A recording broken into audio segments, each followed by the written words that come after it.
you don't really see Rubik's going like team items. So I think it made sense for him to get it. Yeah, those Rubik players, greedy, last meeting with Faithful. You think they want to buy some team items? Rubik plays, man. SMH. Tofu would. He's like the 1-4 player that I think is Yeah. very selfless. But Tundra has spent a lot of time. Yeah, they in burned game. a minute of reserve in phase 1. Yeah. I mean, it's for Gaimin Gladiators. They pick Brood first Teams will pick. maybe pick like a and last clockwork, game, something like the that. best answer that Tundra could Teams come will up maybe with pick is like a Sven. clockwork, So they're something like, like that. you know, if their best answer to Brood is Sven, maybe we can just first pick this hero and they're going to be in a world of trouble. And judging how this draft is going, how much reserve time they're using, they may not be wrong. Yeah. And I proposed it last time, but I will say that even though it's most likely an ace Broodmother, Duraccio has kind of been practicing it. I looked at his pro tracker. He's played a handful of Broodmother games recently.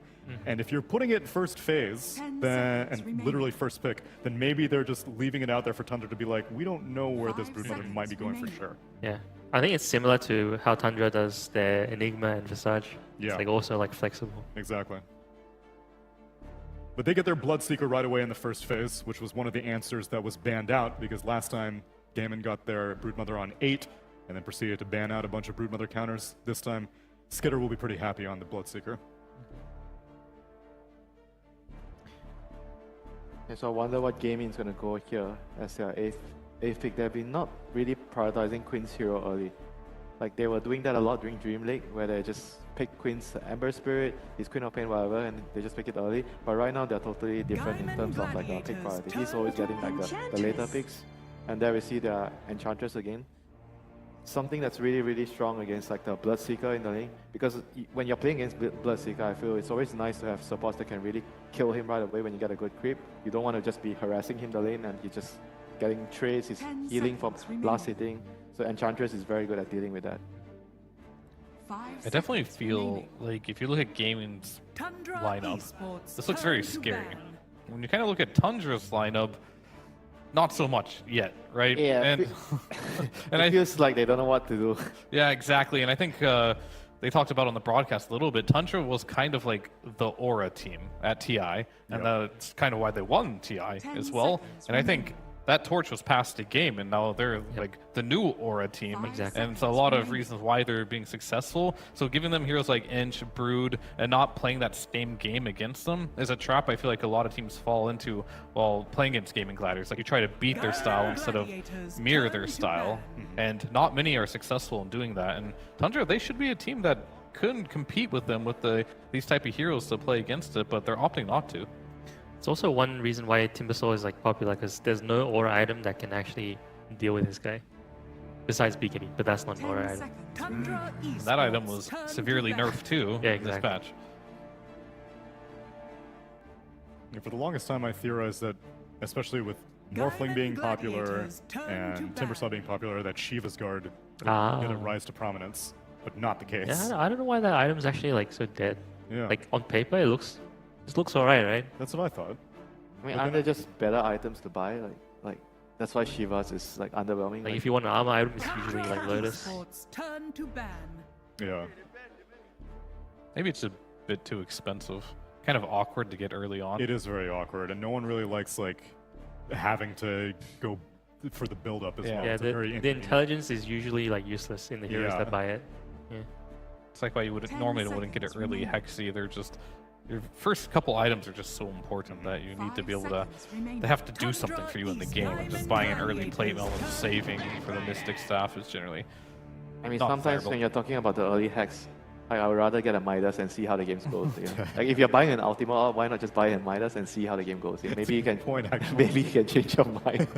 Actually, last game we were talking a lot about the Timbersaw, but in fact, I think Celery played really, really well in the bat. Like he was actually the reason why a lot of kills were like set up, and there were a lot of times where 9 actually like cookied, and then like mid cookie he napalmed back.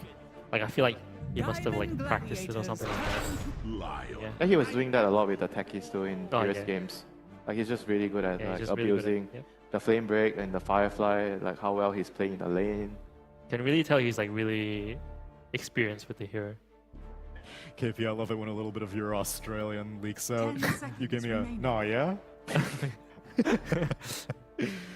Gaimin seconds roll up remaining. with a Lion in this second phase, so their support duo is one we don't see particularly frequently, Enchantress Lion.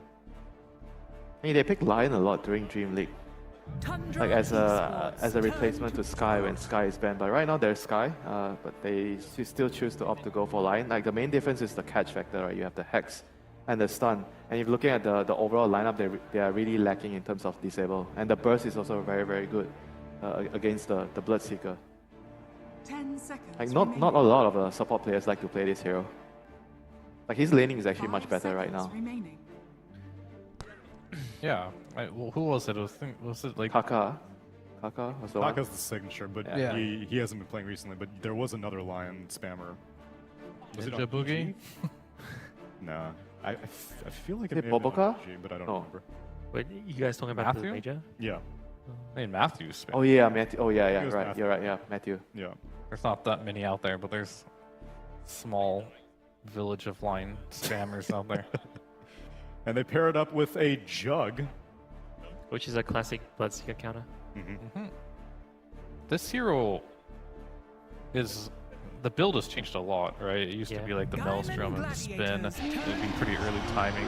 In the earlier series as well, I was watching this Juggernaut play, and it feels like it's very much a late game carry now. You're playing for like that level 20 talent with the Blade Dance to just get a Battle Fury, just hit creeps.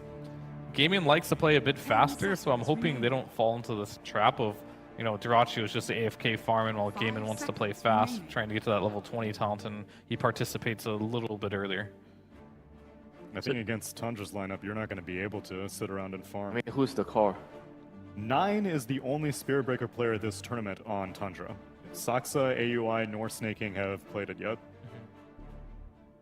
So the mid Spirit Breaker, I presume, the main idea is you are trying to get an early levels and deal with the Brood. I would assume that's the plan here, because you want to have a hero that can repeatedly hunt and kill the Brood. Spirit Breaker is definitely one of the best heroes to do that.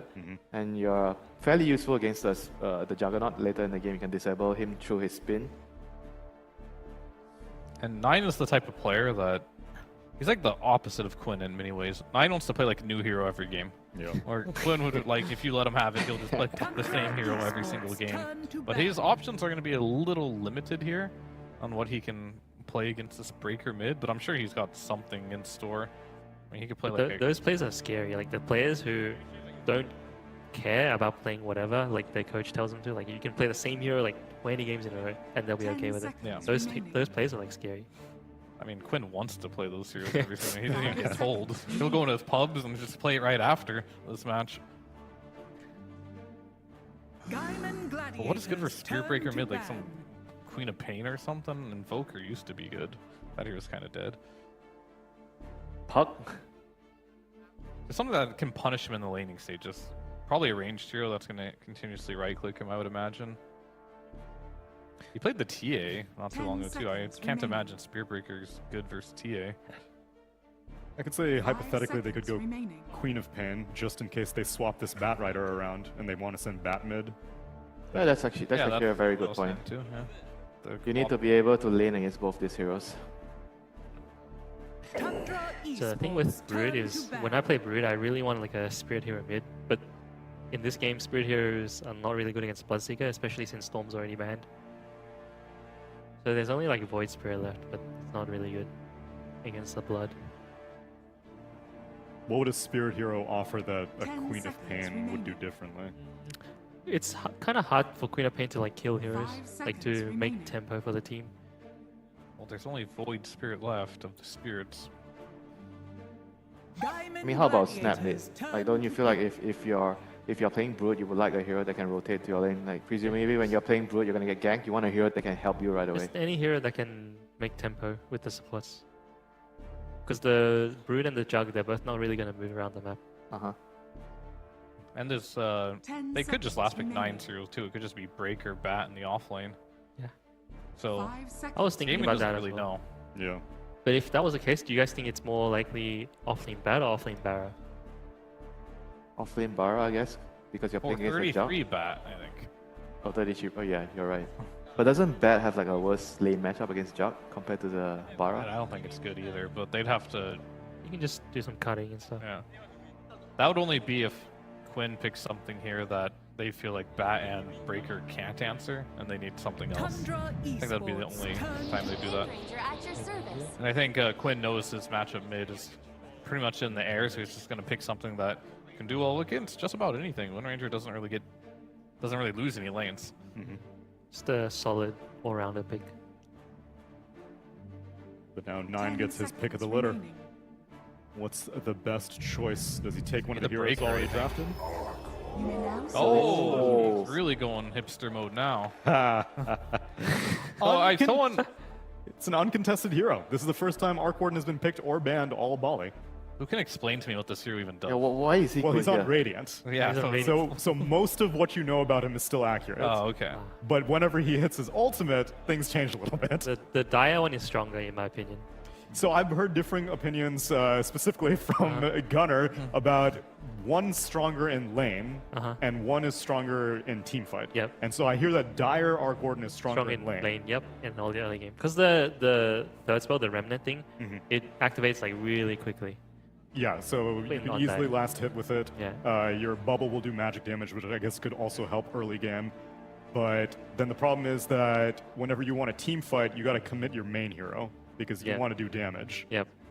Yeah, but I'd imagine his weakness is still the same in the early game. Like he's very susceptible to ganks, and you're playing against an Ench and Wind Ranger, which could easily pressure you a lot. And if Brute gets a good game from the off lane, he's gonna run around with the webs and pressure you as well. But I find it like it looks like a really tough Arc Warden game. So I don't really feel like the hero can do a lot this game. Looking at the heroes, it's not a great Arc Warden game, to be honest. You guys ain't 9.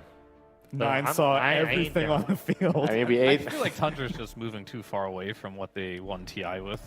And they're- You mean Wraith Pact?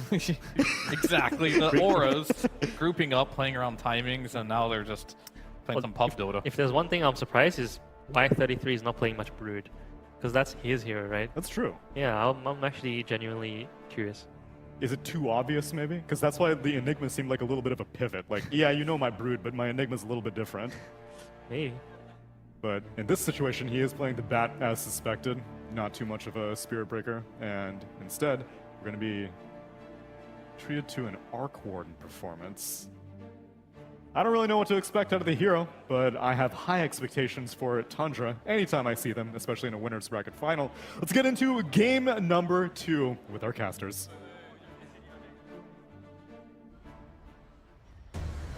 That's right, we get a chance to see Arc Warden on the main stage in this Game 2 of Tundra versus Gaimin Gladiators. And it's been a while since 9 has played the old Arc Warden. 6 months, in fact, which would put him before the patch. Big patch that changed Arc Warden and gave us this Radiant versus Dire variant that we have. That nobody understands at all. Well, That's we the greatest understand it. strength We of got a picking it. chance to cast enough Arc Warden Yes, by that now. is true. I think this hero for me is still designed around abusing the Manta in the bubble and like double Gleipnir. I think those are your 2 paths to victory with this hero. You can also throw Midas in there somewhere if you're having a really good game. But in general, that's how you're going to win fights and make your team fight presence known. That's how I kind of view the hero. It's a hero that, okay, you can do all this rat on the maps, shenanigans, you can control waves, you can contribute to pickoffs later with 5 or 6 items. 30 But you pick this hero to abuse one of those 2 things in the early fights, in the early 5-on-5s, and just hit an insane damage power spike that the enemy can't deal with. So I fully expect that from 9. I think it's Midas, probably into Manta or Gleipnir, maybe both at a certain point. I think it could be a good game for either. The issue is I do think it's kind of a bad Arc Warden on paper. I think Brood has a good matchup versus hero. Yeah. At least, I mean, maybe new Arc Warden, who the hell knows, but in general, Brood has had a very good matchup. Skeeter is... He's going to take a Yeah. lot of damage with the blood grenade, slowing him down. He levels up the thirst, so you're not going to get much movement speed out of that, my friend. It'll be first blood for Tofu. Man, Silken Bowl is just so good in these rundown scenarios. Yeah. You catch someone in the open and just give away a freebie. It will go to Tofu, but does not go to the Brood at least. I think Aoi is also going to take a crap ton here on TP's out. Yeah, TP's away, almost dead off of that damage. Man, this already feels terrible for Tundra down here. Anyway, what I was saying is I think Brood is a good matchup for this hero because it's a summons-based hero that doesn't really care about the race, and you just run on top of him like a BKB Harpoon, or if you go the pipe build, both are good. Sure. Yeah. Juggernaut is a really old school counter to Arc Warden because Healing Ward owns the poke of that hero. You have spell immunity in Blade Fury, and you can just get like Swift Blink later and jump on him in Omnislash. So I think Gaimin have answers to the Arc Warden here if it goes late even. And I would imagine the Wind Ranger is pretty good because part of the build you're talking about where the Dire side Arc Warden is able to give you magic damage when you're in the bubble. That's where the Manta comes in. The illusions also throw out that magic damage.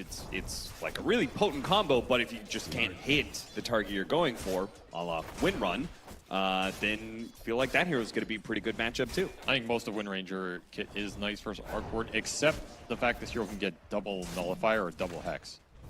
And at that point, it becomes very weird what happens in that matchup. Also, the bubble evasion can be weird for Wind Ranger. It forces her to gap close, and then you're gap closing into like double Hex or double Nullifier. So then you want a BKB as well. It can be a lot of net worth on the Wind Ranger to make this matchup work.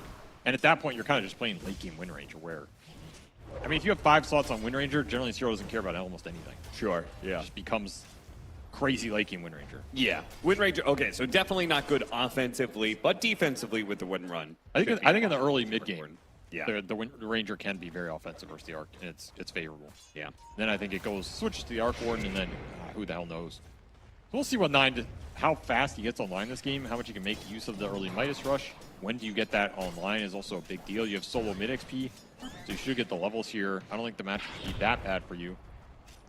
And maybe this game will just become too chaotic for Gaimin to know what the hell is going on, and they'll hit themselves in confusion.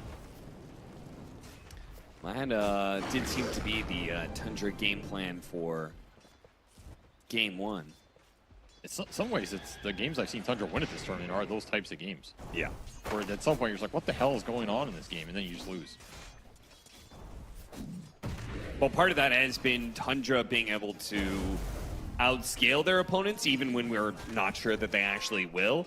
And this is another matchup where I'm pretty certain they've got the better late game on Gaimin Gladiators, thanks to having a Juggernaut. It looks like a pretty damn good Juggernaut game. Yeah. Let's see if this core Bat Rider can also create some tempo. We haven't seen this hero in the core world too much, predominantly been a support. So if 33 can get a fast start, become really tanky on the offlane bat with like the Vanguard and the maybe Boots of Travel if he's having a really good game, then maybe the map pressure just becomes way too overwhelming here. And you can just start picking heroes off on Gaimin. I feel like that's what this lineup is designed to do on Tundra, more than the team fight. It's about the pick off on the map with the Breaker, double kill. It's giving them this Bat really Rider, good lead that they Bloodseeker contributing to kind of need. Rusher. And Amar's having a bit of a and tough then time. Arc Warden Got coming in with counterpicked the by the illusion Naga. And That part at some point, once he hits Trying to 6, pull he'll over and still over again, end but up Celery doing is things now fast on the level map. 3, gets so gone he's on going to it. be able to take that Hellbear for himself and turn it right back around on 33. The Healing Ward staying alive, keeping Celery up, keeping Dyrachio a little bit alive as belongs well. entirely to Gaimin Bit of a Gladiators, clash but you here, foresee some but thanks to challenges that the Healing team Ward, themselves Gaimin might not Gladiators should expect. be okay. So It's a big I've creep talked a lot to with fight back against if you're Tundra. Very hard timing to deal with. And glad that he had that Lotus and an extra salve to pump through the window, be able to block another small camp here. Healing Ward is going to be an issue for Tundra the whole game. It's a really good Healing Ward game. As Tofu will give that first blood net worth back a bit. Nice little pickup by AUI on the rune. Yeah, it does cost 9, maybe a couple of CS here, but well worth it. Thanks AUI, I'm sure, for his service. Charge, he gets a bash off here, not even needed. Final hit comes in from 33 to secure it. Trying to go for the courier as well. That was pretty bold. 33 almost dies for that bit. Unfortunately, Could have had it, but that was too deadly to man up first. He'll regen up here. Well, Tundra finding a little bit back into this early game that started out rough. Especially good for Skeeter down here because he gets all the thirst benefit. that is true. Yeah, this constant fighting means Skeeter is just buffed up to hell. He's getting yoked at the gym right now, healing up, having a pretty good lane here. Especially considering the first blood gold went into the Lion's hands, so that was basically free boots for him. A godsend on this hero. Another just casual blood grenade thrown out. No chance of a charge. Skeeter. Blast off coming through, but Ace pushes forward to be able to dodge it here. And the final bit of damage will not come. So The Broodmother's going to take some damage on the way out thanks to the tower, and Skeeter is zooming around. We'll see whether or not he can get any CS to heal himself up. He's so damn fast. The boots just came in. He's 530 on this lane. Healing Ward is not doing enough top. I can tell you the trading Tundra had gotten out of this is very favorable, and they're going to send Snaking through the gate. So they want to try and capitalize on the fact that Skeeter can heal up here, and maybe Gaming wanted to try and go on him. But wisely, Gaming read the move and backed up. They also have a play for guarding the Lotuses here. Extra value. They thought Gaimin Gladiators would push forward for. It's this really deep lane ops top that's helping Gaming read these moves. Yeah. These side lane wards early on in the game sometimes prove invaluable. Shield Rune will get defended here. And Tofu really putting on his body on the line for this one. He's going to be hit by the blast off. AUI should be able to secure this, but Nine's going to be in trouble as Quinn looking to chase him down. He does manage to get level 6, but the kill happens before Quinn gets taken down by Snaking. Literally the last right click before that stun came through. Yeah. Nine's like, Snake, man, pick up the pace, please. Look at 33, man. Doing a deep lane pull. Celery's not going to let him get away with it so easily, though. Back Tofu, his death just provides an opportunity for more rotations. He should die here, though. It's going to be kind of close. He's out of Firefly, and now he's kind of stuck. He commits to the creep, doesn't want to miss out on the flag bearer. It's worth too much. Yeah, I think maybe you can go for TP there, but I think he doesn't want to risk it. I'd rather just die and come back. Man, this is the downside for all the support action Tundra's got. They're Bat Riders in 1v2. They will get both Wisdom Runes. Yep, that's going to be pretty damn nice. So Tundra's getting a lot more going for their supports this time around than last time, as the Lion tends to be a greedier on the lanes and is going to be really level starved now. So that part works out well for Tundra. The Bat Rider getting sacked, though, is something that they're going to just have to bite the bullet on. And it also means that Gaming's cores are having a feeding frenzy out here. All 3 of the top networks in this game belong to them. They're feeling it. Shield Rune on Quinn, time to push the action. Nine, let's see what he could do with his Hark Warden to try and defend Snaking. It doesn't last long, that defense, but maybe he can get a return kill here. Quinn doesn't have a TP. The rotations, he can keep on poking him with these spirits and slow him down, but the wind run will eventually allow him to break free. Nobody's rotating back from the other side. This is where the matchup is good for Arc Warden. If the Arc Warden's not the one getting run down with the Focus Fire, the turnaround potential on the Wind Ranger is pretty damn good. Something 9 can play for. However, the Power Runes continue to go into Quinn's hands. A double damage after a Shield Rune. Can't really get anything better here. Not sure what 33 was doing there, but he has somehow managed to clump up a double creep wave, which may or may not be good, because this may be an opportunity for Gaimin Gladiators just to hit the tower with some heavy damage. Yeah, Daracho can just push this. He has ult up. He has Healing Ward to keep the creep wave, and of course you have an Enchantress lineup. Celery's going to go bottom. I actually think that was an opportunity to just push the tower. I don't think Tundra could have that easily defended it, especially with no teleport on 9 right now. I think his 33 is not even getting these waves. He's just giving them to Snay, Radiant's courier making has this been lane killed. super chaotic. Managed to slip past Celery there somehow. Yeah, his side lanes are getting really weird for both teams. Radiant's bottom tower. It's a Tundra game. It's bound to get weird. It's absolutely true, as 33 has been found in the corner of the map. Again. Dude, man cannot get his Vanguard. I don't He know even if got did no anything. Vanguard at this point. Yeah, what does it even do? I guess you have to. It just feels terrible. Yeah, I mean, you're going to need a Crimson Guard eventually at some point, so... Ace battling through the Rupture Blood Rites. The power of that lifesteal. Doesn't have to move. The best move is no move. I guess so. Just sit there. The ultimate counter. Man, this is getting a little rough for Tundra. Ooh, they found Quinn though. Window down. It's a very big kill. He's got a very big magic wand, 15 charges. That might keep him alive. All these slows. Last Wraith. Oh, they hug him, and he's gonna be okay. All of that early laning factoring in here for Quinn as he has Treads, Wand, Bracer, Double Crown, 1400 HP on the max win run. Everything takes off, and Dodge is giving his life away. Would have been a huge pickup for Tundra. Instead, they're just left with an empty mana Arc Warden. 9 does finish his Midas, but the rest of this game is just nothing is going on for Tundra. You have a sacked off lane Bat Rider and a 1v2 who went Vanguard. You have a Bloodseeker who was forced off the lane bottom by Brood.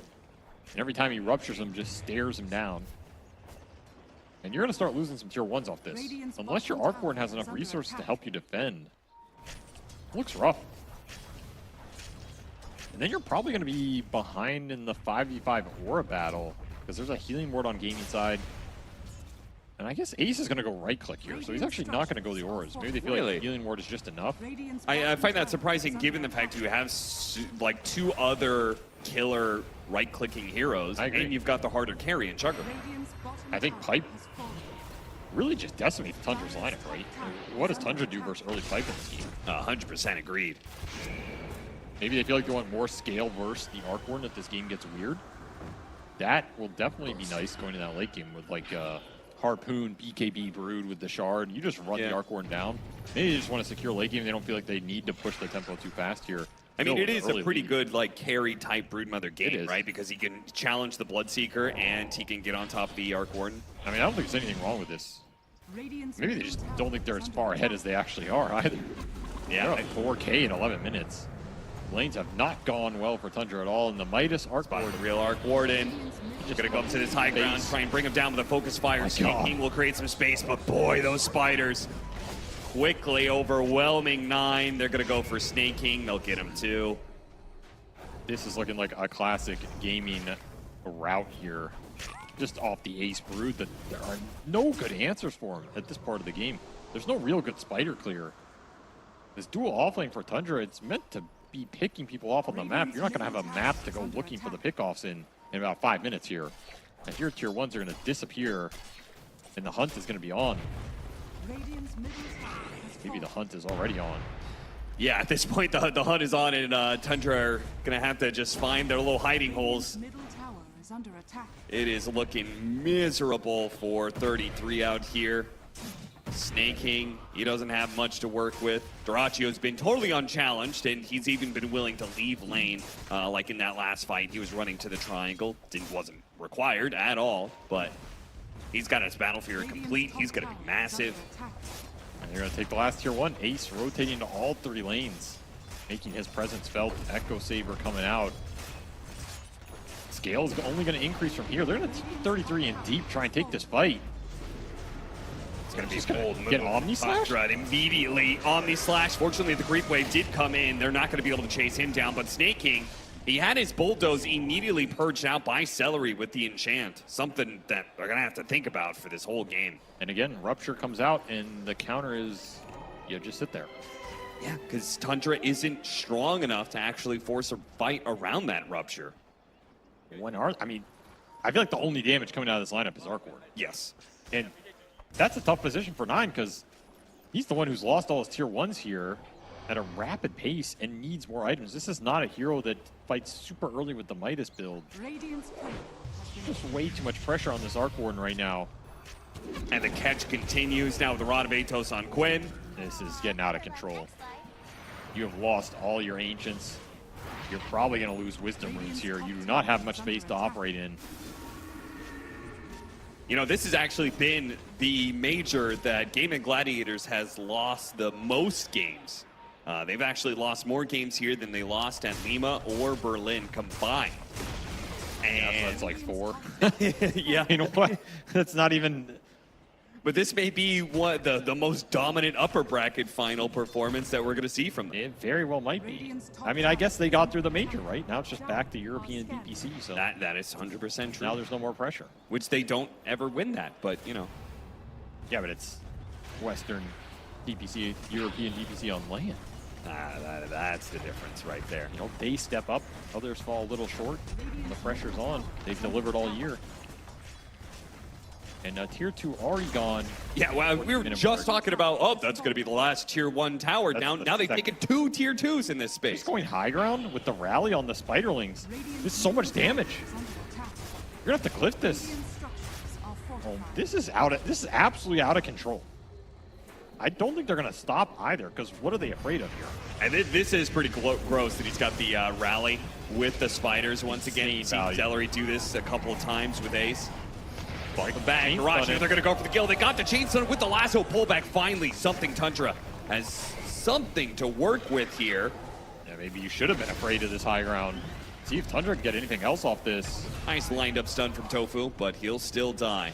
So 1 for 2 exchange, a massive turnaround in momentum there for Tundra as Gaimin Gladiators once again a little bit too overzealous in their high ground pushing. I think they felt super confident because of the rally and max healing ward already up. This is a 4-4-1 jug build. Kind of tells you what Gaming thought of this game. Sure. But then I go back to why not just build the aura on the Brood like you've done all the other times. Yeah. If you have a Piper mech there, you save the jug, he gets Omni off, you might just win the game. We'll see if it comes back to bite game, and I mean, they're still in an incredibly good position. I don't think there's anything wrong with Ace's items. Maybe that just is an unnecessary push there. Still, probably. It doesn't cost them too much. They get a glyph, they get half a tier 3, 2 tiers dudes down, 8k gold lead. They're pulling creeps from top with a wolf to Quinn. It does now mean the Yark Warden is going to start getting amped up. Now we got the Maelstroms, so he's got some real right-click damage going in. You can complete the Gleipnir, then you've got great team fight on top of that. And what have we said about Tundra's entire tournament? It's the high ground defense, you know. It's the high ground defense. You got to already start playing for the. I mean, I don't know if you want to be playing for high ground defense in 15 minutes. That sounds a little early, but who's to stop you if you're confident in it? Mark Warden is up there with the best of all time, the most toxic of all time. Yeah, there have been a number of crazy comebacks through Arc Warden high ground holds or even holding the throne. Oh, look at Toku's positioning. It's perfect here. Yep, gonna catch AUIs. He tried to set up some sort of trap there. And that'll be a final tier 2 that's going to die with nobody from Tundra willing to sit around this tower anymore. They're gonna push the other side of the map. Celery's just continually dragging creep waves around this map with his Ench creep. So making Tundra feel their own pain here. The 2 can play this game AUI. Yeah, a really good solution. How do you like it? When you want to group up, right? Exactly. It just max efficiency here. He's going to drag another top. Oh, no, timed out. Never mind. Well, still, I like that. I like that idea. You know, it's like a little bit of a mental game.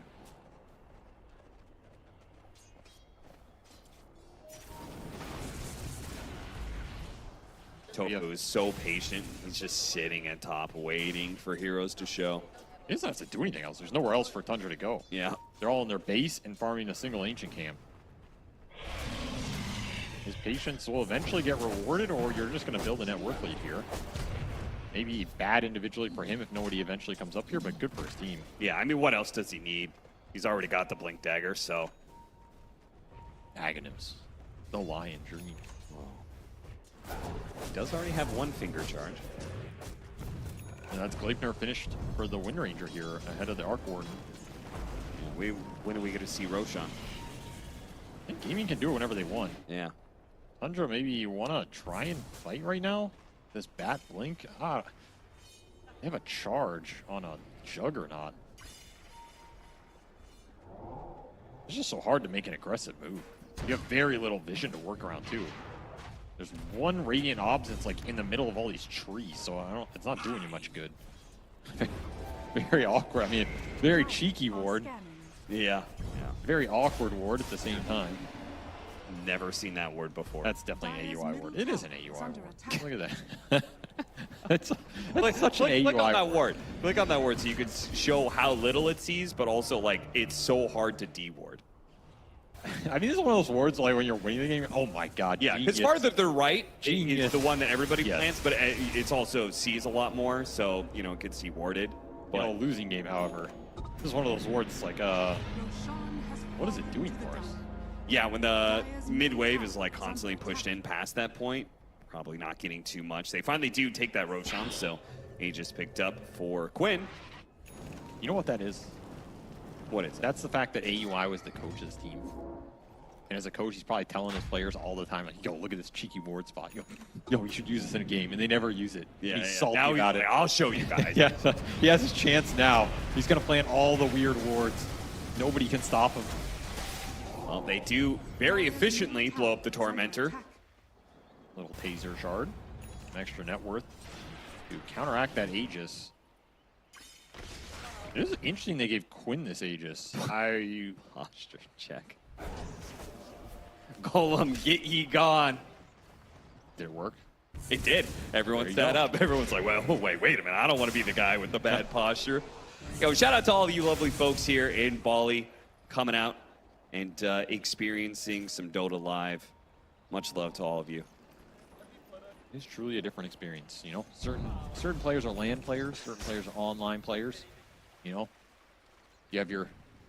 Wait, are you saying there are remote audiences and there are LAN audiences? That's exactly right. Yeah. No, all I'm saying is when the crowd is out, certain players thrive, others choke.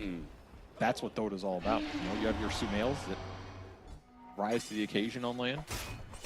You have your Nigma Galaxies, which rise to the occasion on LAN. If they can get there. If they can get there, yeah. I don't know, what's the GOAT online team in Dota 2? Like NIP. I don't know. That's the first one that came to mind. I mean, like, there was the Little finger action. Virtus Pro team. Tofu going to be bumped back with the Rupture, so he'll take a lot of damage for that one. Quinn, Shackle Shot is up, so we can stop this TP. Snake King will be left behind. So 2 supports for 1. I mean, honestly, when you're behind like this, it's not the worst thing for Tundra. They're just trying to create space for more farm on 9. Pretty much. This game is just about stalling until Arthur wants to beat. But it's going to be debatable for that. So you're just going to keep pushing, keep ratting, finding some little pickoffs, second finger card, hopefully maybe he's not too sad about that one. What I was going to say about the Aegis is when you give it to Quinn, it says Gaming are not going to go high ground early. I think they feel like the high ground defense with the arc ward and the lasso pull is like, why try and do that again? So we're just going to farm up. I already see AUI laying up like super defensive mines. You know what? So we're going to get some sort of lasso pull back into Yeah, light near mine explosion. That's going to be killing a core and stopping a high ground push. Solo kill for Quinn. That's a pretty nice one. Just sends Sriracha back to base. Luckily, it's not too far away. You know, the trip is short. First class ticket. He's got 2 minutes left on that Aegis, so maybe we'll see another high ground attempt here. Yeah, that's an opening. 30 seconds, no carry. You can at least get another There's the bubble. lift potentially. Oh, that's your one bubble. He's got man up with the spiders. Yeah, they chucked this so fast, even with the Crimson Guard. Crimson Guard helps slow it down a lot. The charge on through, doing some Yeah, but your Purge Hurricane. Hurricane back in.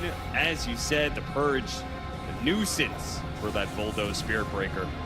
That's your last bubble here. Still have a glyph. You're going to use it. Skeeter back up. What can you make of this? You're going to have to find a Blink Lasso here. I don't think Gaming are leaving with this Aegis. Yeah, they're going to go for it. Break the link. It's on to Ace. Try and get it back, but Tofu with a brilliant hex slows down that pull. They still have the blast off the chain, and with it, the mines can explode. They'll get the kill. Skeeter's going to come in, but he takes so much damage he has to back away. Ace finally does die, but Skeeter had to go back to the fountain in order to try and fight again. 9 sacrifices his double for the healing ward. Tells you how annoying it's been, and another impale, another death. Buybacks coming through now. Snake King going for Quinn. 45 seconds left on that Aegis, so they cannot overcommit on this hero. He gets hit by that last raid. That's a successful high ground defense. It costs you a lot of net worth here. Buyback for AUI, a lot of deaths. You get a tier 3 out of it if you're gaming, and that was your Aegis expiring in 30 seconds here. So you're still very happy with that push. Thinking gonna get turned into a frog. And he's gonna have to go back to base. Fun times. Fun times for us because Gaimin Gladiator very likely gonna wait on next Roshan. Because Tundra are gonna play for a high ground defense that is this toxic, you cannot rush it. No, you do not want to throw this game back in the Arc World's hands. Yeah, frankly, they already did it kind of once in game 1 and already once in this game too, so. High ground's been the trickiest part for gaming in this series. I do not blame them for playing this a lot more patient, just building up the items there and secure that for sure. Yeah, tricky like a speed bump. Well, nobody's beating this team any higher either, so we have to put things in perspective, you know? It's like if you come out of the booth and you're like, hey guys, I took a game 3. What the hell else did anybody else do? That's a win. Yeah, true. Hey guys, it took them 45 minutes to win the game. Yeah, I want to buy the pool in Bali. How long did you last in this game? Oh, we lasted like 55 minutes. Dang, you're good. You guys are good.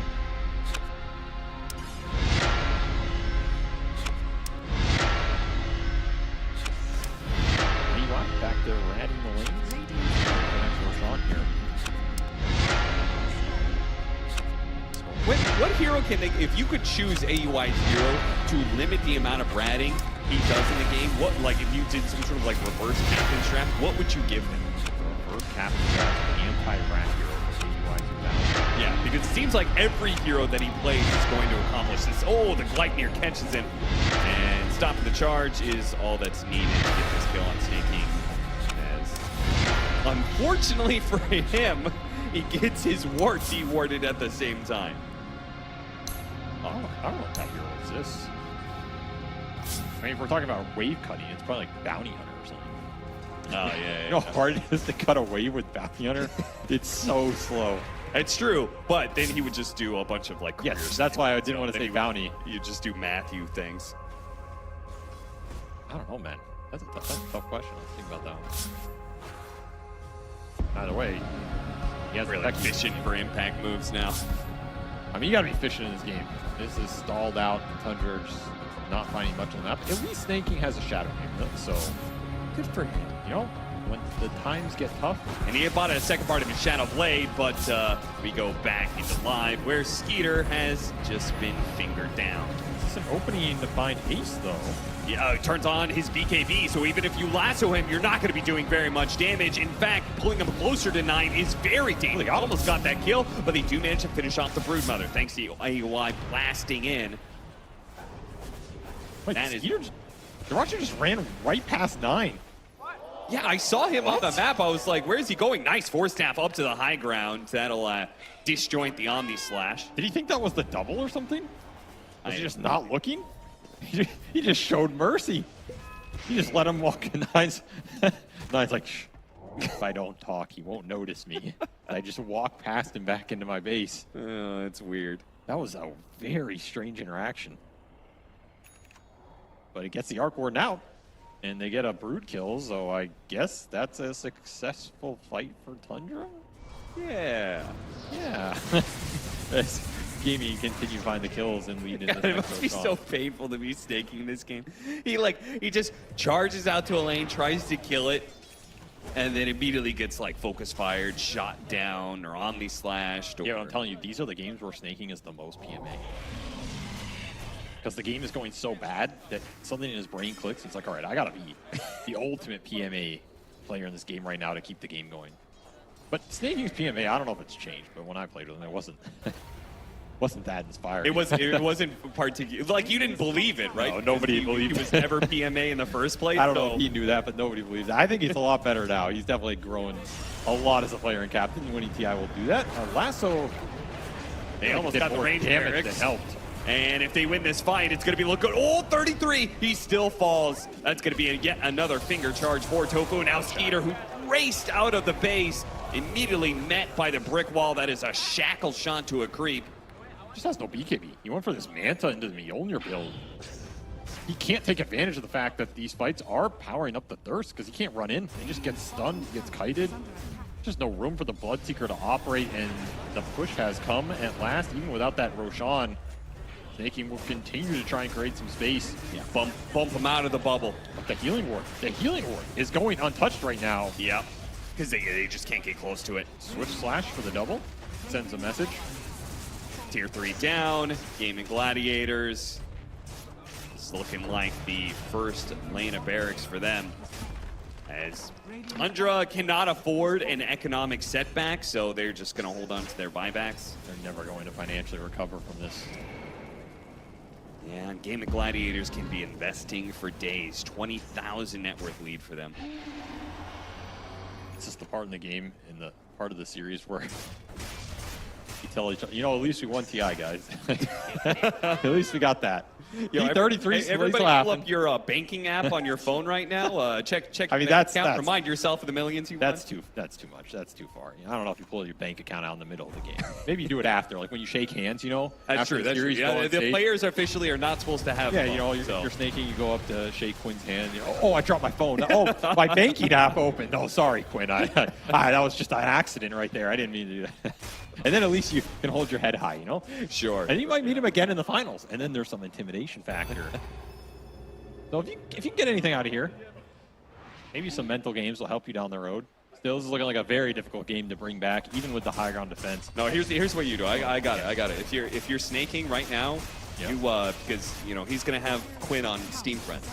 He links him the esports winnings all time. Oh, yeah. He links him that page. And honestly, after this year, I don't know if Gaimin are that far behind. That is true. They have been winning everything. They've won a lot of prize money this year, man. Yeah, Dream Leagues were actually worth quite a bit, and they've gotten 2 majors under their belt.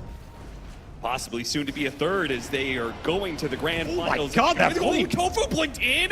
The hell? All right, Gaimin Gladiators is just way too full of themselves at Yeah, this point. that is some cocky. That is some arrogance right there. Maybe Tofu maybe it was a misclick. It might have been a misclick. Honestly, I think he was just, you know, watch me style on these kids. I'm a dodge this Wraith. Just goes in. The rest of the team's like, yeah. Good luck with that. I'm going to keep farming here. Then what, Tofu? Then I mean, they do have Aegis. They have level 20 on the Jug. They have Cheese for Quinn. Double damage on him as well. I feel like they're pretty happy to take any fight. Smoke out from Tundra. You know when you're done for Skeeter, you always have this Blink Lasso initiation. If they find Quinn, that's huge. They'll take Ace for sure, too. Yeah, Lincoln's but- on both of these cores. yeah, I was gonna say it's really hard to get through the Both Lincoln wearing out. enough. They also have Force Staff. Ace, he responds. He gets off the BKB fast enough. 33. He already used his. Did he attempt to go Got for? blocked. I don't know what happened there. Either Did way, he self Quinn, force staff or something? Either way, Quinn in with a BKB, double damage. He wants to take the fight, but he is going to be pushed back during his BKB. Now he's going to be hit by the Blood Right. He's actually a little bit low, but the rest of Gaimin Gladiators are in full fighting force here. And they're going to show up. Take down 3 of Tundra, get yet another finger charge as well. I think Sunny just got botched that initiation because Lasso went on cooldown. He had Force Staff Lasso to break Lincoln's and Lasso. I think. Yeah, and the got Force Staff messed was up. also in cooldown. So what did he use the I Force have Staff no on? idea. It must have been a misclick, maybe on himself, maybe on a creep that was overlapping a Spiderling. So Slash to clear out these illusions. It'll be buybacks for Tundra to get put in already. Your Lasso up at 10 seconds as they stack the Lincolns on the Aegis Juggernaut here and say good luck. What are you going to do Now about fight this? through that. We've got our own bubble going on. Well, Manta Arc Ward. So this is Manta and the Gleipnir timing. This is where the hero really starts to hurt. You do have the Lion Shard to help clear through some of these illusions, however. Pretty nice from Tofu. And they're going to find a lasso on the Lion. Yeah, pull him back in, and Tofu is going to die for this one. Snake King will be traded out. Darachu is actually pretty damn low. Yeah, he's just dying. Peter thought about poking at him. Of course, he has the Aegis, no reason to commit, while Quinn, he goes in deep to be able to destroy 33's Bat Rider. That is going to be die back there. Darachu blinking in to die on the Aegis. He doesn't want to keep that alive anymore. Quinn stopping for the Swift Rupture Slash. here. They just cannot There's the commit to one. get this kill on him while the Omni Slash chases down Skeeter. Very deep. Darachu in deep right next to the fountain. Still is able to just spin back to safety. There's just no punish. Absolutely none as this Juggernaut with his blink has the gap close, has the damage, has the Ags, and then throw the Lincolns right back in. Ooh, these bubbles are not protecting you for long. No, we can see the Tempest double gets demolished pretty quickly. It's now out. Final buildings left before Megas. Tundra Just gone. The playing base for the long gone. game. Well, it's not much longer game than laying up against Mega Creeps Yeah, like so much this. for the high ground defense here. And they're just going to call it. They don't want to struggle anymore. As that is an incredibly dominant series here by Gaimin. Just made it look easy, man. Tundra, they've had their moments in this tournament. They've also been very hit or miss. Not nearly as consistent as Gaimin the whole year. And it shows here.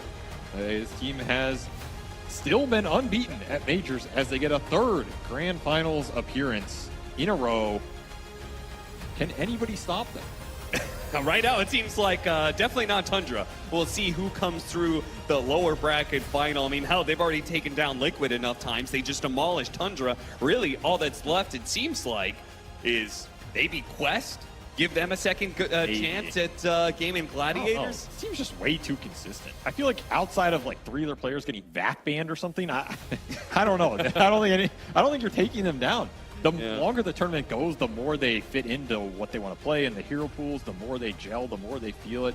And again, every time the pressure has risen, they have met it time and time again, which a lot of other teams have struggled with in these historical lineups. Yeah.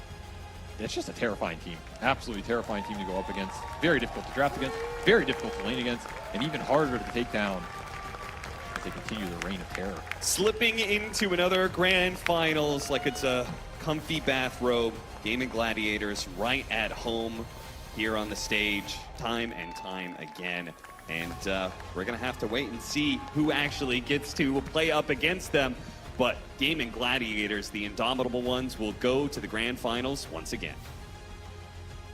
Once again, Gaimin Gladiators find themselves in the grand finals for the 5th successive time in a row. Only one other team in history has ever done it. Do you want to know, Toph, which other team you stand in history with right now, fam? Take a step. The only other team that has been in more grand finals than you is Na'Vi, the old school Na'Vi, the dominant Na'Vi. You are a part of history. Congratulations. But you seem so relaxed about it. How do you make sure that you just stay so chilled all the time? Hello, first of all. Oh, yeah, should be. Oh, my bad. Hello? Here we go. Hello, first of all. Give him a round of applause. More. Come on. That's more like it. History has just been made. So, but this man is chilled. How, fam? How do you keep so relaxed? I mean, we're just playing as team, we're having fun, we're at a beautiful place here in Bali. There's like, I don't know, there's no stress, we're just playing. The games are fun. Couldn't be any better than this. So one of the things that your team is very good at doing is y'all never lose in the upper bracket, pretty much ever. What is it about, but you guys drop games in the group stages. Why do you get so much better when you get to the upper brackets? Why is it so hard to beat you guys at that stage? I feel like we try a lot in drafts in the game, we like take risky plays, we die sometimes, we feed a bit, we throw the games, but once it gets to playoffs, where every game matters, it's like everyone really steps it up and just shows their best game, and that's when we truly shine. And also we got this experience now, we played a lot of tournaments, so I feel like everyone's like chill about it and doesn't stress it, like we're not nervous or we feel any pressure, we just do our thing. So one of the things your coach has always stressed is communication, right, and how important that is within the team.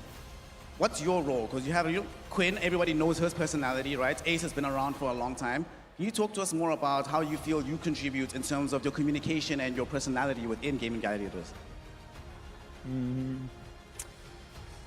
Hard to say, like I don't see myself from the outside while we're with the team together. But I think I bring in good vibes, some new ideas, like I keep the boys motivated, I clown around a bit, I joke with them, and just make sure that everyone is like able to play his best game in a way. Like make sure that everyone's opinion is heard and that I know we feel free and can just do our thing. So right now, obviously the top 4 teams at this tournament are all from Western Europe. You played them all before. Do you think that makes it harder or easier for you once you go into the grand finals, given that you have all this knowledge, but they also have that knowledge about you? I think it's chill in a way because we all know them, we played them a lot. It's a bit sad. I also know that you're a big China fan and LGD just dropped out today. Like it's 4 European teams, which happened a lot and is sad for the international competition, but it is what it is. Those are the best teams and whoever we're going to face, they're all great teams, they all deserve to be here. But I'm proud that we pulled through and I'm here once again. All right, I'm going to put you on the hook a little bit. There's still 3 teams left in the tournament, right? Tundra has dropped down to the lower bracket. Of the 3 teams that remain from Western Europe, who would you want to verse? Who's going to give us the most exciting games in the finals?